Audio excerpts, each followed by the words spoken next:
Elephants, some of the most intelligent creatures on the planet. With cognitive abilities rivaling that of other highly intelligent animals such as dolphins and apes, elephants are incredibly fascinating.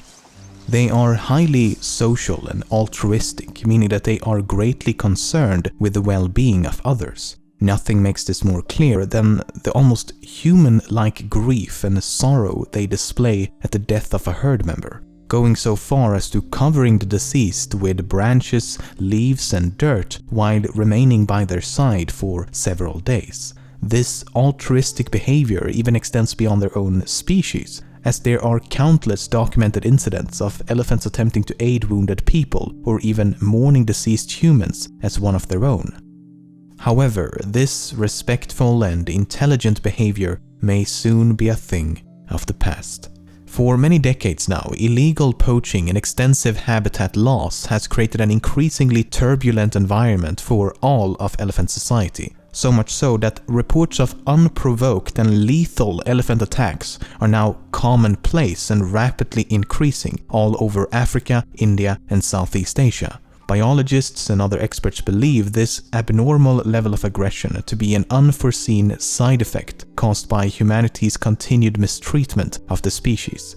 You see, much like us humans, young elephants need guidance and time to learn from their elders. Cows need to learn how to behave, how to communicate, what to eat and what not to eat, what's dangerous and what's safe, and the list goes on. I mean, it should go without saying, but children need their parents. However, due to illegal poaching, a lot of cows become orphans at an early age, and thus their natural development is interrupted. Not only that, but because of their intelligence and strong familial bonds, seeing their loved ones being brutally massacred and mutilated right in front of them is about as traumatic as it would be for you and me. These events can significantly impair normal brain development and cause hyperaggression and unpredictable behavior, similar to that of people suffering from PTSD or post-traumatic stress disorder. So not only is humanity slowly driving the species towards extinction, but due to our ruthless means of doing so, we may also be responsible for their mental, societal, and intellectual decline in the process. Okay, let's forget about humanity's failures for a second. It's just too depressing. Let's focus on one of nature's failures, like the platypus. An animal that would honestly make a lot more sense if it was inspired by Psyduck than the other way around. The platypus is one of the only 5 remaining species of monotremes. Monotremes are mammals that lay eggs as opposed to giving live birth and are endemic to Australia. It was discovered by European explorers in 1798, and a specimen was later examined by zoologist George Shaw. Its strange appearance and features made Shaw question whether or not this was a hoax. Again, how can you not? It looks like a reversed beaver. He writes in a scientific journal from 1799 that of all the mammalia yet known, it seems the most extraordinary in its conformation, exhibiting the perfect resemblance of the beak of a duck engrafted on the head of a quadruped. He also writes, it naturally excites the idea of some deceptive preparation by artificial means. So, in more modern terms, was this just another social experiment by some 18th century YouTube prankster, or could this specimen truly be that of a real creature? Evidence for its existence and its supposed egg-laying capabilities remained highly debated topics for almost a century. Of course, we now know that this Scrooge McDuck-looking Pokemon template of an animal is more real than your hopes and dreams. How do you tell a lion from a lioness? No, besides looking at their genitals. Most would argue that the easiest way to tell them apart is that a male lion has a mane while the females do not. However, this isn't always true. Multiple maned lionesses and maneless lions have been observed in select regions across Africa. Experts believe increased and decreased levels of testosterone to be the cause, and in the case of maned lionesses, it may prove to be quite advantageous. You see, a lion pride consists of multiple adult females, cubs, and a small number of adult males. The amount of males in a pride is directly proportional to how threatening that pride will seem to outsiders. So if the maned lionesses are perceived as males, they may actually boost the pride's overall threat level. It's a perfect example of how random genetic mutations can cause a species to change and evolve over time. This is a rare sight, a fully functional parliament. As strange as it may seem, a parliament is the collective noun for a group of owls. Besides having a permanent "how the hell did I get here" facial expression, owls also have a knack for necks. All 200 plus owl species can rotate their necks and heads up to 270 degrees, which makes humans and owls the only two species capable of doing this. The only difference is that when humans do it, we die. Owls are able to survive such extreme neck twisting as they have 14 cervical vertebrae, while many other vertebrates have a lot fewer. For example, we humans only have a laughable 7.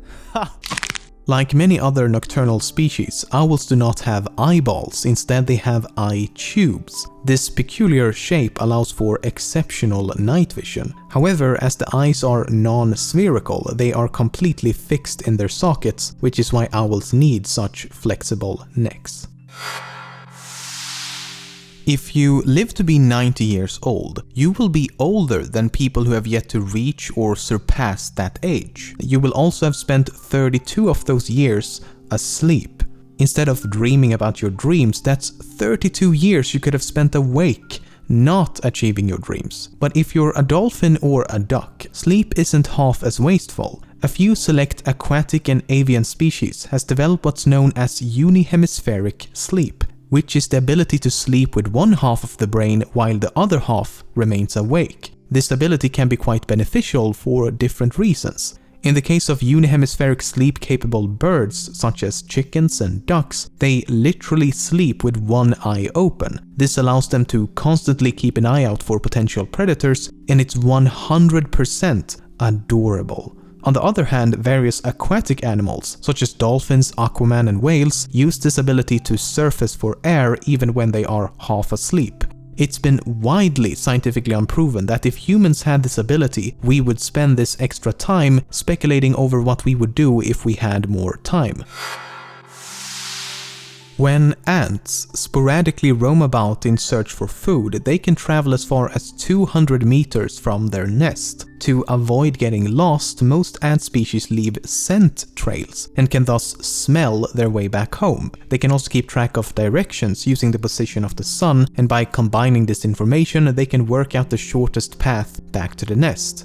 But in certain environments, this method of navigation is not an option, such is the case for the desert ant. The featureless landscape, along with the windy conditions of the Saharan desert, completely negates the use of scent trails. Instead, they've learned to count the number of steps they take to keep track of travel distance, a sort of internal pedometer. You may be wondering, how could we possibly know this? Well, a team of researchers observed as a group of ants slowly made their way towards a piece of food. Once they arrived, the ants were collected and experimented upon. 25 of the ants received stilts, and another 25 had their legs shortened.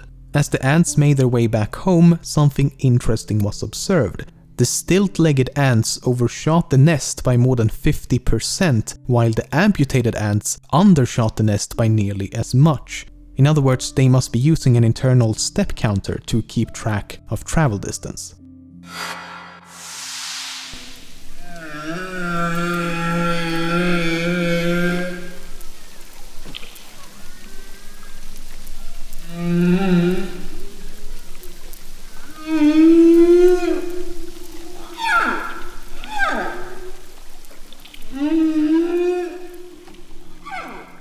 Male humpback whales can spend more than 24 hours continuously repeating the same 10 to 20 minute song.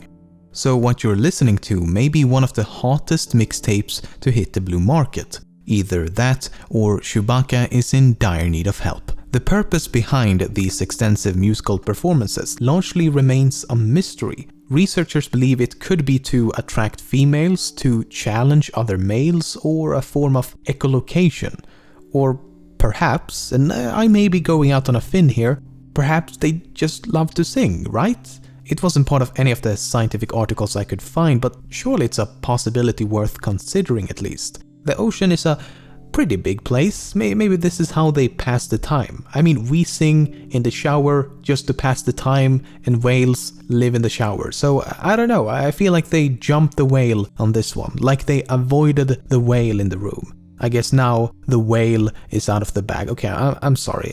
What we do know is that these songs often spread amongst humpback whale society, much the same way the latest pop music can spread across the globe in our human society.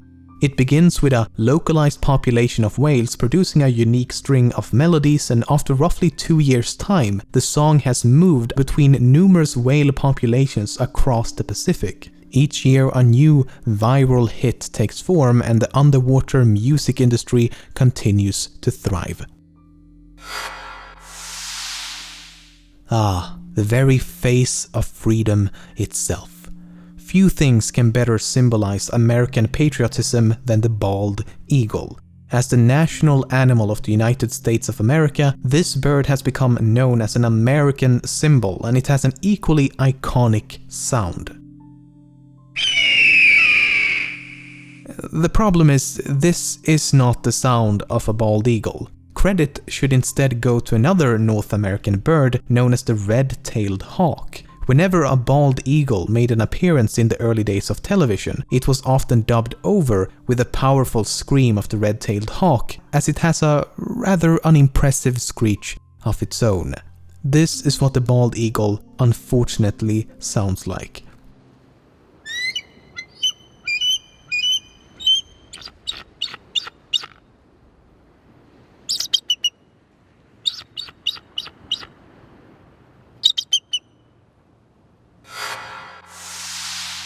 Bees are capable of flapping their tiny wings with an astonishing speed. Their wing beat frequency has been recorded at 230 flaps per second. It's so fast that the flapping generates a positive electrical charge. And they can actually use this ability to their advantage, as the pollen they collect from flowers is normally negatively charged and will thus be electrostatically attracted to the bee. Furthermore, it was recently discovered that bees can actually detect the presence of floral electrical fields. What this means is that bees can fly over a meadow and quickly determine if a flower has already been visited or not, depending on the electrical charge of the flower. Sloths, the traffic jams of the animal kingdom, nature's response to slow motion photography. Actually, why is this shot filmed in slow motion? Did I just spend $50 on stock footage that looks like a sloth PowerPoint presentation? Oh, don't blink or you might miss nothing. Nothing is happening. The idleness of sloths is how they conserve energy. The reason they need to conserve energy is due to their frugivorous diet, which means they mostly eat leaves. These leaves provide very little energy and nutrients and take up to a month to digest completely. In fact, when this guy is satisfied, roughly 2/3 of his body weight consists of leaves. Almost anything else would be less of a struggle to consume. You live in the goddamn jungle with tasty fruit and insects all around, yet semi-edible leaves is your food of choice. Truly the face of brilliance. About once a week, the sloth descends from above for a quick toilet break. And by quick, I mean slow. It climbs down, digs a hole in the ground, defecates, covers the hole with leaves, and climbs back up to safety. Now, you may be wondering, why would they not just simply hang from a tree branch and let gravity do the rest? Well, you're not alone, as no one truly knows. Perhaps it's to fertilize their favorite tree, to prevent the brown from making sounds as it falls to the ground, or maybe, and this is my personal theory, they're just a bit slow. And this defecation ritual is truly bizarre, as more than half of all sloth deaths occurs when they climb down to poop. They are slowly pooping their way to extinction. Speaking of poop, they also like to eat it. No, not their own, that would be disgusting. Only the most pungent of stenches, oozing from an overflowing human latrine, can drive them down from the treetops. In it they will bathe and fill their stomachs to the brim with human waste. The majesty of the sloth is truly unrivaled.